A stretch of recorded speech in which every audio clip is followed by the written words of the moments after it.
You're listening to the Safe Tea podcast, hosted by Nicky Brownjohn, where we talk all things safeguarding over a cup of tea. Welcome everybody to the first Safe Tea podcast. I'm Nicky Brownjohn and I'm the independent chair and independent scrutineer for Brent Safeguarding Adults Board. This is the launch of the podcast programme, and we've taken it to coincide with National Safeguarding Adults Week, November 2025. Each podcast will have a particular focus, and the one today is on prevention and self-neglect. Just a note that the views explored in this podcast are of those of the individuals who are taking part and might not necessarily totally reflect views of the Brent system. But the aim is to really inform the debate around adult safeguarding and to be able to sort of really help us discuss those areas. So for this first podcast, it's about self-neglect and prevention, and I would like to welcome Tania. Thanks, Nicky, for having me today on your first podcast. So my name's Tania Scott, and I'm a registered and qualified social worker for around 8 years now. And in my current role, I'm a team manager for the Safeguarding Adults and DOLs unit at Brent as a social worker, mostly in safeguarding for about the past 5 years, managing the front door, triaging safeguarding, but also as a conference chair as well for a county local authority outside of London. And in that role, I really supported social workers to be able to manage high risks, so they would complete their inquiries, and where they were unable to reduce the risk, they would be able to refer into my conference, multi-agency conference, to see how we could get our partner agencies to support us. And so, yeah, I really enjoy safeguarding. Thank you, Tania. Thank you. So we're approaching National Adult Safeguarding Week, and we're focusing on the theme of prevention. And I was reflecting about prevention in the world of safeguarding adults can be very different to how it is within the children's world. And I think so often when we're looking at nationally what's going on in safeguarding adults, what the key issues are, we can really tend to focus on the statutory safeguarding, those situations meeting the threshold for a Section 42 inquiry.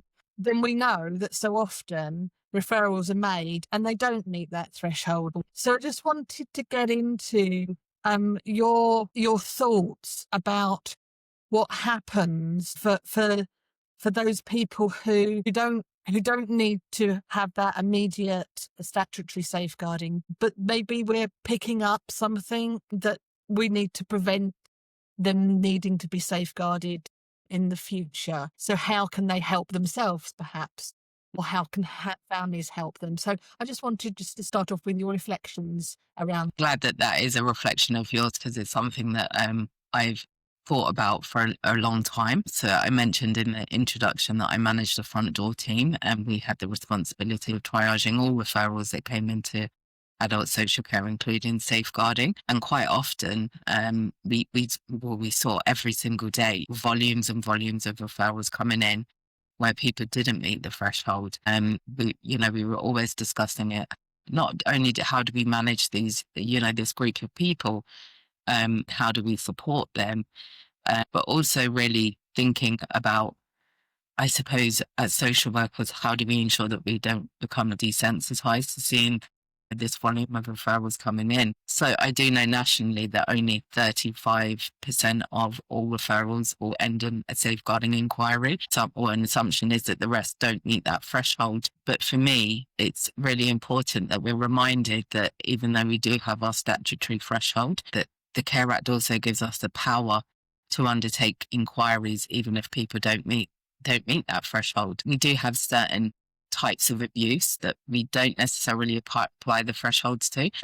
So, for example, modern day slavery, we wouldn't necessarily apply those thresholds. And the key reason for that is because we need to consider our NRM referral, so National Referral Mechanism. but actually the local authority is one of few first responders. Actually, not any professional can make that referral. It could be the police, it could be adult social care or the local authority. It could also be the Salvation Army, because they also support victims of modern slavery. And I know that self-neglect and hoarding is something that we've had quite a few discussions about. And that's also an area where we wouldn't always apply the threshold. So if people have level 8 and 9 hoarding level, we wouldn't think, oh, well, this person doesn't have care and support needs, so let's just leave them. The house is falling apart, that they've only got a walkway through their house, that they can't access their kitchen, they can't access their bathroom, but that's absolutely fine. So for me as a team manager, what I'm always discussing in our practice huddles is around the risk. What is the risk to that adult? So that I think for me, that's really important, is that we're not solely focused on the thresholds, but we are thinking about the risk to the adult. But we're also thinking about the risk to other people as well. Is there a risk to neighbours in cases of hoarding? So I think people that don't have care and support needs, and ensuring that they have the support they need is a fine balance. A balance between risks, a balance between autonomy, their own rights, their own self-determination, and also us being able to support the people that actually really need us in their lives. That for us in the safeguarding team is a daily occurrence, really. I think if we think about you and me, and if somebody made a referral about us, would we be happy with our personal information being divulged to adult social care when actually we're in a position to access universal services? And I do have a family member that was a victim of a scam once, and they were so shocked when they got a call from the local authority saying, oh, you're in your 60s. And they're like, but I'm perfectly independent. It was a one-off scam. Anybody could be subject to a scam. Why are you calling me? I'm grateful for the call, but I don't need any support. And another reflection is that, we are so under-resourced in adult social care nationally that we do need to focus on the people that really need our support as well. Thank you for that. That was really, really informative. And I think it is as sort of someone that says that adults, we're not like children, we're not wrapped in cotton wool. So it's not in the children's world, it could be any child, every child. And so for safeguarding adults, there is a sense that we need to look out for each other. So that's not an adult social care sole issue, but for local communities, for partner agencies, on the Safeguarding Adults Board, what are we doing that helps to prevent somebody with care and support needs becoming at risk of abuse or neglect? And I think when we look at the self-neglect toolkit that we've just launched, I was thinking about some of those risk indicators that would lead us to sort of start to consider self-neglect. And so it might be in the person's demeanour, the personal hygiene, not being able to sort of look after themselves, in their dress, if they're in their clothes, not being able to keep themselves clean. Might be within their mental health, that they just don't seem to be coping. So there's something there about how would we help. That wouldn't be a safeguarding referral. But who would sort of check in on them and thinking about that autonomy, that actually is that just the way that they have always lived and they're quite okay and they manage their lives and they are quite safe, or is there something more to that?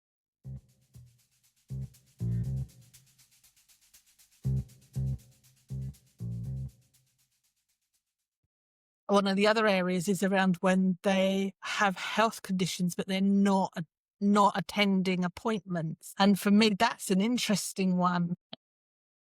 Nationally, services are stretched. It's not just adult social care that there's stretched nationally, but within the NHS, it's stretched. And so if we're hearing that we can't get GP appointments and there's long waiting lists for hospitals, then is it a surprise that somebody might not always go to appointments? or they might have had to wait for so long, they might not be able to get there. And so I just thinking about those situations as under the banner of self-neglect, we want to prevent that person from becoming to becoming a serious a situation of neglecting themselves so much that they can't manage to keep the house clean, and so it's starting to be a risk to them and maybe a risk to others. But that what can we do at those early stages to maybe sort of do some prevention? How do you think we could work together across the system and cross communities? Yeah, that's definitely, you raise quite a few really good points there. So I've been thinking a lot about prevention recently as well, and how do we do that? And I've been thinking back over the years about all of the kind of preventative services that we used to have, and early intervention services, and those teams that would really help people that didn't fit into any kind of criteria for support. We know about in children's, they had the early, I think they were called early start centres, and they diminished. And now they're coming back. So I think for me, it's really about us investing as local authorities in prevention. And I have met recently with Walham Forest in regards to some work that we're doing in Brent around family conferencing. And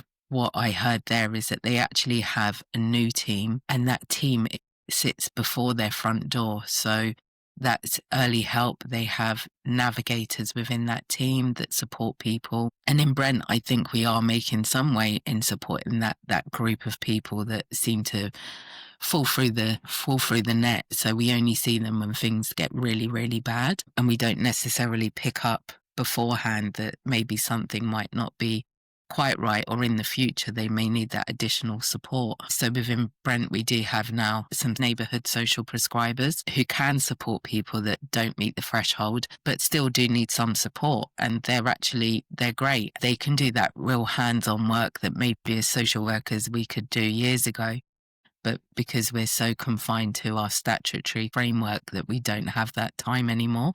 So they can go out and they can see the people on a weekly basis. They can take them to appointments or accompany them to appointments, really. They can help them with ongoing referrals, but not just making the referral, into that first meeting with that organisation that they've referred them to. Because I think sometimes it can be daunting, or change can be daunting for everyone, really.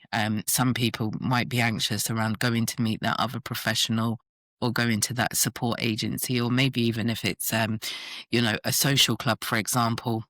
They may be a bit anxious about not knowing anyone, but those social prescribers can go with them. So I think the new social prescriber model within adult social care is one that I think is really welcomed by practitioners, because we know that they can get that support early on, and maybe down the line there'll be less need for adult social care. And I think everybody wants to live independently. Most people don't want social workers come into their home, and a lot of people don't want carers. So the longer we can keep them independent, living in their own homes and living in the community, but tapping into the community resources. But tapping into the community resources can also be hard, because as a local authority, we have our own commissioned organisations, and we know about those. But actually, there's so many community grassroots projects that pop up that we're just not aware of. And we talk about this quite often, is unless they come to us and say, oh, this is what we're doing. I've recently been contacted by Safer Aging, for example, and we now know that they can do work with older adults who are experiencing abuse, which is great. But had they not approached us, we wouldn't have known about them. So I think some of the conversations we've been having is, do we have a directory of organisations, community groups that people can tap into? We know of a lot of churches. We're working at the moment with a church and for a safeguarding case. And actually what we've realised is that this church does so much. They have life skills courses, which we know that the adult we're working with has, taken up. That they've realised that this person hadn't been receiving their state pension or their occupational pension for years, and actually helped them to get those payments. And they got a substantial one-off payment because I think they hadn't made contact with their pension company for about 10 years. We also know that they have a soup kitchen, for example. So this person goes there every day, and they have knitting groups and social groups, and they have something every day. But had we not realised that this adult was involved in the church and then asked them to be part of our safeguarding, we wouldn't have known that they're doing this amazing work within the community. So what we do as a team is when we find out about these groups, we don't just cascade them to our team, but we share it across the whole service. And the directory is a good idea.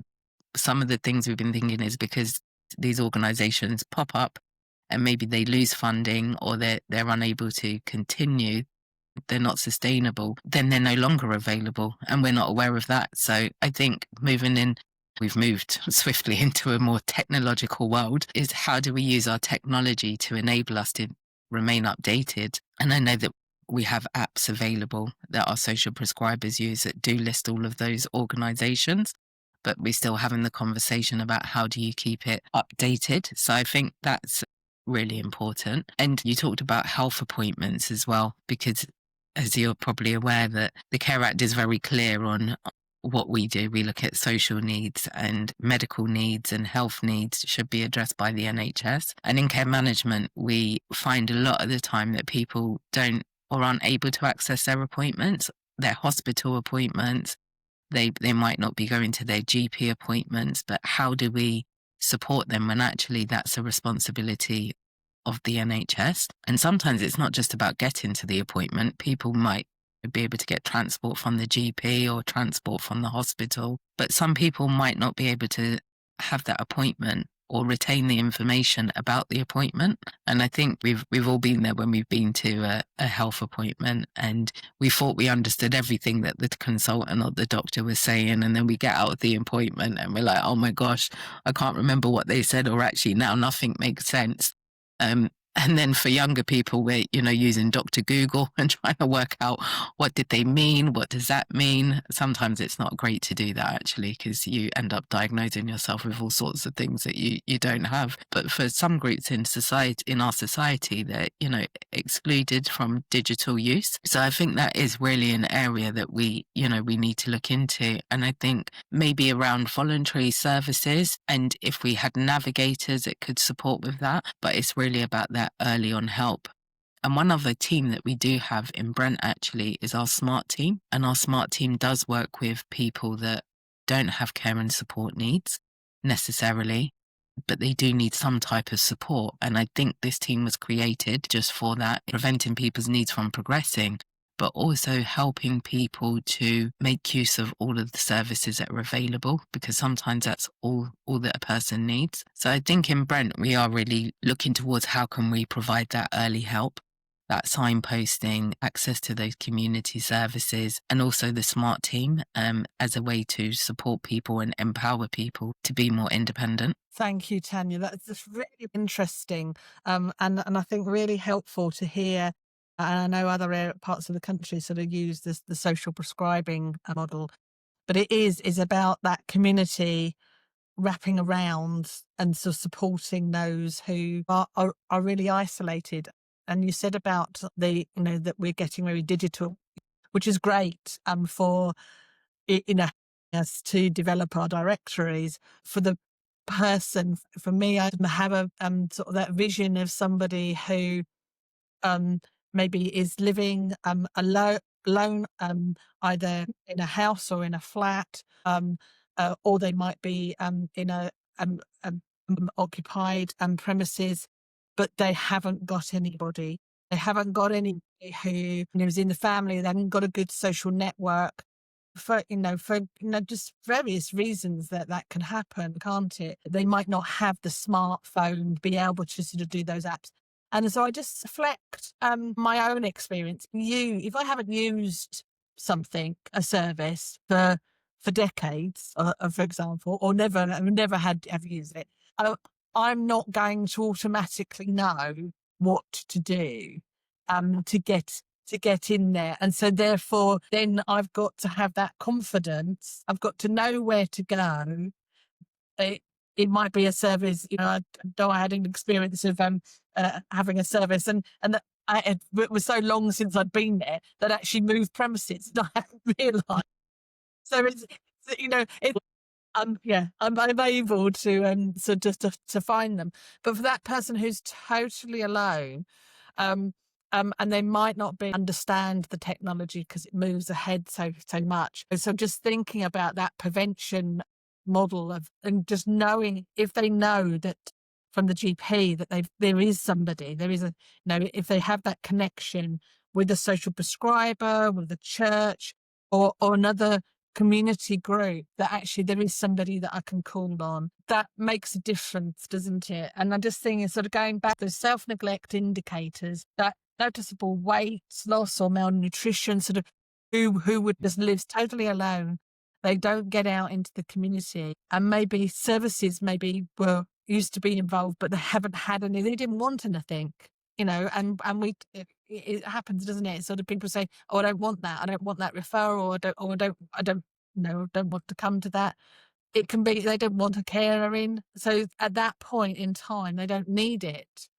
They can make that decision, but then we might find a year, 2 years, 3 years later that they're in a really significant state of self-neglect. And maybe there's been identified due to the unsafe living conditions that they're in, that is starting to affect the neighbours because of maybe of an infestation of rats or something. So that's when there can sometimes be that sort of feel that services are going in and doing to them, and they've lost. They're disempowered because it's reached that stage of crisis. And so it's really positive to hear that we're able to do some things to promote that preventing that from happening, enabling that person to actually seek help when they need it before the crisis happens. And for them to just know that actually, if I just go to the library or if I go to my GP, someone will know what to do. Someone will be able to direct me. It might take me a little while to have the confidence to do it, but at least it's there. There is somebody I can talk to.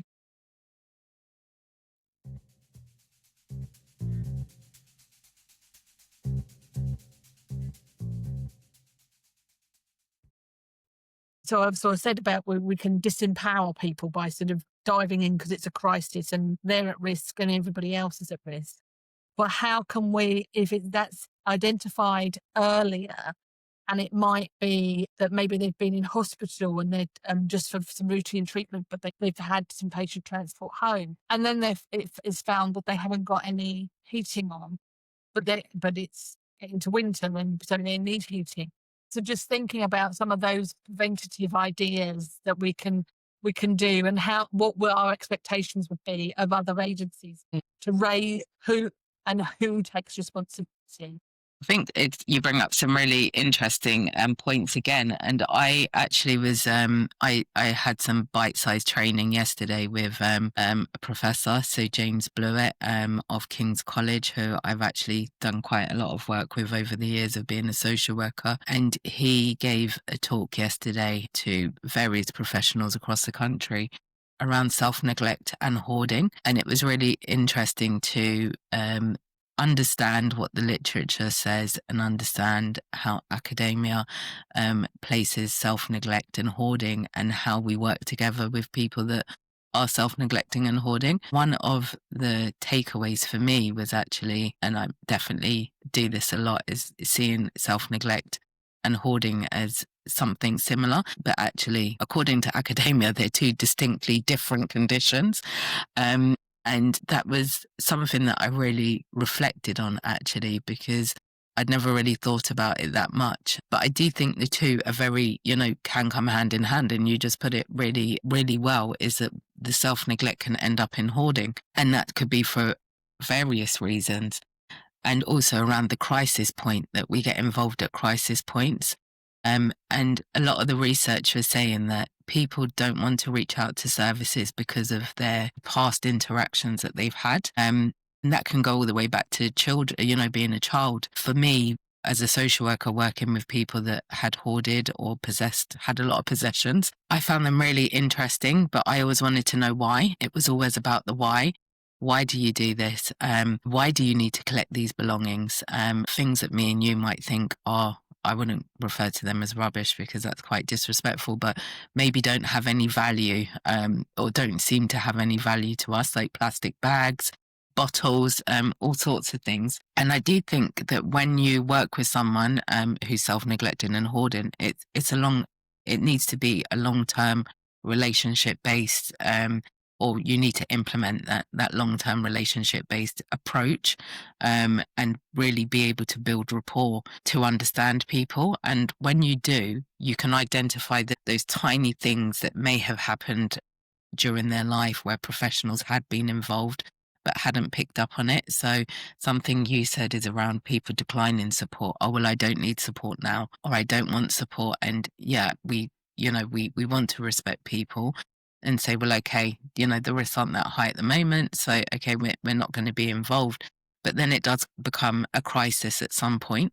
And at other points, you can see that people are kind of teetering on the edge and about to fall. So in my experience of people that are self-neglecting and hoarding is that when you do get to know them and you're able to build that rapport and they're comfortable talking to you, I think things arise usually very early on in life. And there's one person that I didn't work with them personally, but a social worker did, and I was managing the social worker quite a few cases. But actually, this person didn't want social services involved because they were a child in care when they were young. But actually, they were in their 70s now, and then reflecting on what that may have meant to them, or what children in care experienced in the 60s and the 70s, and we hear about all sorts of abuses, that they weren't really kind of loving environments. They were usually quite institutionalized, and that real overriding fear that that's what we were going to do to them as well.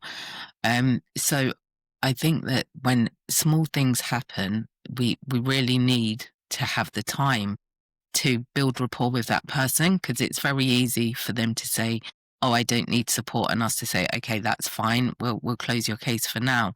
And it's no, it's not to blame social workers by any means. I think it's more around our systems. I think the social workers are great, but there is a very high demand on services, and there is lots and lots of work to do, and people have lots and lots of other cases.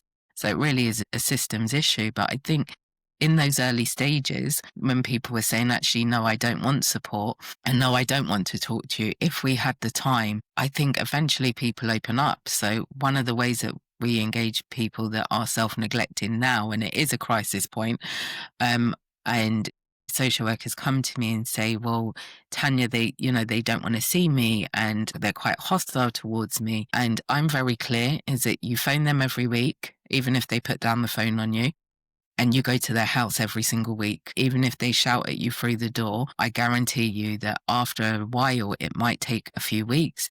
It sometimes can take a few months, but you need to be persistent, and you need to remain in that person's life. And I think eventually people open up to you. We recently had a case like that in our team, where I'd asked the social worker or the inquiry officer to be quite persistent with somebody that was hoarding, or we thought they were hoarding. Their property is in bad condition. I think it was the London Ambulance Service that first notified us of this issue. The person was seeing their GP, which was great. They were always in contact with their GP. But then we started getting reports from the neighbours as well, saying that they had no heating, that they had no windows, and they were on the top floor of a flat. And the social worker would report to me every week. She phoned this person, and they said, oh, no, I don't want to talk to you today, but you can call me next week. And when they called next week, she would say the same thing. So then I said, go out to her house and see her, and she might crack the door and say, oh, I told you that I'd speak to you next week. And she'd say, yes, but it is next week now, so can we talk now? And then that went on for a few months. And then eventually she went round there, and she opened the door to her, and the property was in a really bad way. Her boiler had broken, and she had said, I've been calling the boiler people and I can't get through. So I think another way of building that trust and rapport is sometimes as social workers, you have to do things that are not about the main cause that you're there. So this social worker inquiry officer, I said, phone the boiler people with her. On another case, the person wanted 25% discount applied to their council tax and a refund. So I said to social worker, okay, work on that with them first. So sometimes the actual cause of the safeguarding referral or the main issue with the self-neglect isn't the one that you deal with first. Sometimes you have to work with the people to do other tasks that they want you to do so they can build that trust. So I think having more time available or having specific type of staff that do have more time to do that work is the key to really prevention. Because if they, in the early stages, we could build that rapport and give that person, I suppose, a different experience of caring, whether that's from social services or whether that's from another agency, I think that would really help. Is just to have that time to be able to sit down with them and find out about their life, find out about their past, really understand them as a person. And I think then that builds trust as well. And when they trust professionals, you can do small bits of work with them and you can prevent it. So I'd often have a conversation as a social worker with people that would say, no, I don't want any support. And I would say, if you just agree to a tiny bit of support now, then that will mean that we can keep you more independent. But if you decide that you really don't want any support now, that's fine. But there might be a crisis point and then you're going to need lots and lots of care. And that's not what you want. And over time, a lot of people would, agree to that. And I think it's similar to carers as well. And I understand why people don't want carers in the home. I just think about it from my own perspective. Would I want people coming in 4 times a day? Probably not. But if you need it, you need it. And that's fine. But some people are reluctant to have carers. And I think over time, and they start building trust, especially if they can have the same carer, then things get easier for them and, they begin to work with them. We had a case recently where unfortunately the person passed away, but the carers were reporting that initially this person would say, I don't need carers, I don't want you in my house. And they were persistent. They would keep going back 3 times a day, keep going back. And eventually that person became a bit more open to their regular carers. And instead of saying, no, go away, I don't want you, he would let them in and he would let them prepare his meals and support him with, other things. So I think for me, prevention is really understanding the person at those earlier stages and being able to build rapport with that person. Not always just when people say, oh, I don't want support, walking away. I think that's what breaks down the relationship and can lead to crisis interventions later on. Thank you. And that was really, really informative. And I think what I got from that is that it is about we're talking to human beings, is that human approach and hearing their life story. I think so many people, we don't know what trauma, what experience they've had, but being able to listen, hear their life story or just, they might not want to tell us everything, but just being recognizing that might be influencing their decisions. But I absolutely love that story of the social worker just going back and back and then managing to get that door opened. It's about developing that trusting relationship, because if it's somebody whose boiler's not working, and I had a problem recently with a radiator leak and the phone number didn't work anymore and we had to go online, and it was so difficult to find how to get in, to get them to come out that day. And it didn't take us long. We managed to do it, but that was because we managed to go on to our laptops. If we hadn't had that, I was sitting there thinking, if we didn't have that, I wouldn't know what to do. And it's a Sunday. Thinking about what experience some people have, I think that's really helpful. And so I think, just to sort of end, really, I think what I've got from you is that prevention is about working with people in a human way and hearing their life stories and taking that time to develop the trusting relationships, because that will give us benefits in the future. It's that the prevention is the difficulty is that it needs that investment of time and resources, and which can be really quite difficult, but it will prevent the future crises from happening. And I think just the last point, I think how you described that when we were talking about self-neglect and hoarding, how you came across with that human approach is about actually we need to stop using labels, and we might see someone as self-neglecting, but actually underneath that, there's a reason why they've got to that. Or if they're hoarding, it can be separate things. If they're a hoarding is sort of just what's led them to that? What is it about their possessions?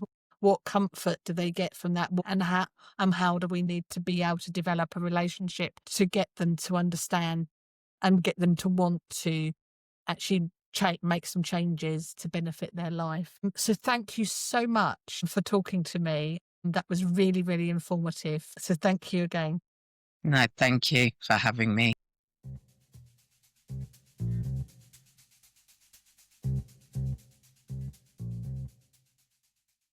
That was a really informative session.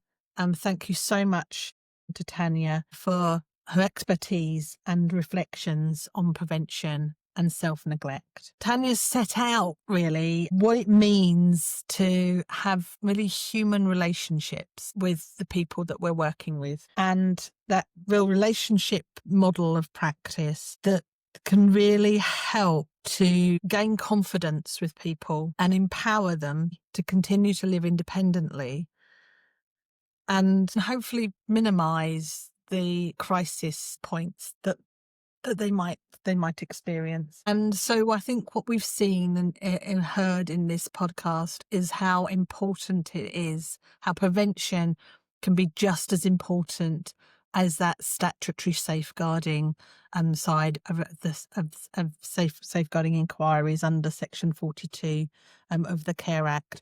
The Care Act still encourages us and states that we must do that prevention work. And so I think it's really good to hear some of those experiences that Tania's had of how prevention can be really supported. So thank you for listening.